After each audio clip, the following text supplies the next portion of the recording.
நாம் தமிழர் கட்சி சார்பாக தான் போட்டிட்டேன். அப்பவும் நாங்க சொன்னோம், மக்கள் அப்பவும் ஏற்றுக்கிட்டு இல்ல நான் காசு கொடுக்கல. நல்லா எல்லாருக்கும் தெரியும், பணம் வச்சிருக்கோம் மட்டும்தான் அரசியல் செய்ய முடியும், எல்லாருக்கும் தெரிஞ்சது தானே. நான் அப்படி இல்லை, இது அதை உடைக்க நினைக்கிறோம். நாங்க என்ன நம்பி வாய்ப்பு கொடுத்தீங்கன்னா நான் செஞ்சு காட்டிடுறேன். எனக்கு வாய்ப்பை கொடுக்கலையே நீங்க. இன்னும் 19 இதே கட்சியில 21 திருநெல்வேலி சட்டமன்ற வேட்பாளர், இப்ப 24 பாராளுமன்ற வேட்பாளரா நிற்கிறேன். எனக்கு வேற ஏதாவது பணம் தேவையோ இல்ல வேற எதுனா எத்தனையோ கட்சி இருக்கு, நான் போயிருப்பேன். தொடர்ந்து 3 முறை யாராவது இருக்காங்களா என்ன கேட்பாங்க, தோத்து போயிட்டு தோத்து இதே இடத்துல நிக்கிறேன்னு. நான் சொல்லுவேன், நான் தோக்கல, என் மக்களுக்கு நல்லது செய்யணும்னு நினைக்கிறேன். நான் திரும்ப இந்த இடத்துல நின்று போட்டிட்டே இருக்கிறேன்.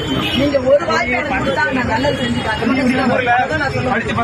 சென்னையில அவங்க வேலை வாய்ப்பே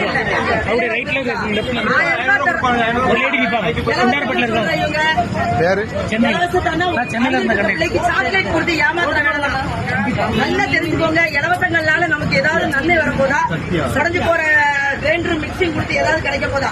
இல்ல இவங்க கொடுக்குற இந்த 1000 ரூபாயில நம்ம வாழ்க்கையெல்லாம் ஒரு நாளைக்கு நாங்க உறுதியா சொல்ல முடியும், நாளைக்கு 500 ரூபாய் சம்பாதிக்கிற மாதிரி வேலை வாய்ப்பை கொடுத்து வாழ்வாதாரத்தை பெருக்கணும்.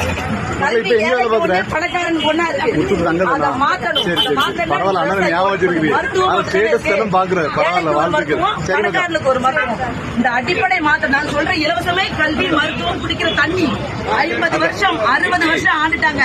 அடிப்படையே இங்க எதுவும் மாறல. ஒரு மாற்றத்துக்கு நீங்க எல்லாம் வாய்ப்பு கொடுத்தா சிறப்பா செயல்படுத்தி இந்த தொகுதியை மாற்றி காட்டுங்க. நம்பி வாய்ப்பு மட்டும் கொடுங்க எனக்கு. நன்றி அக்கா, ரொம்ப நன்றி கேட்டதுக்கு. பாருங்க எனக்கு